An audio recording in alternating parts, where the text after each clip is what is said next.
শ্যামপ্তি আর রণজয়ের জুটি আমরা দেখেছিলাম গুড্ডি ধারাবাহিকে। গুড্ডি ধারাবাহিকের সেট থেকেই নাকি শুরু হয়েছে দুজনের বন্ধুত্ব, আর সেই বন্ধুত্ব গড়িয়েছে প্রেম পর্যন্ত। নিজেদের ভালোবাসায় শিলমোহর এখনো দেননি, তবে দুজনকে অনেক সময় দেখা গিয়েছে একসঙ্গে। ছবি শেয়ার না করলেও পাহাড়িতে দুজনে এই সময় রয়েছেন তা বোঝাই যাচ্ছে তাদের সামাজিক মাধ্যমের পাতায় উঁকি মারলে।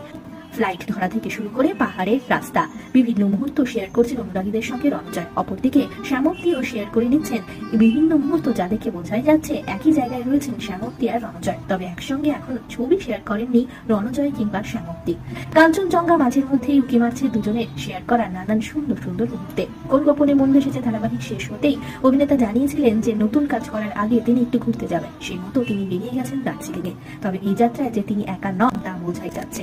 গুড্ডি ধারাবাহিকে রণজয় আর শ্যামপ্তির জুটিকে সকলে বেশ পছন্দ করেছিলেন, আর সেই ধারাবাহিকের সূত্র ধরেই দুজনের জীবনে যে প্রেম এসেছে সেরকম কথা অনেকেই বলে থাকেন। তবে এখন অপেক্ষায় কবে শ্যামপ্তি আর রণজয় নিজেদের সম্পর্কের কথা ঘোষণা করেন।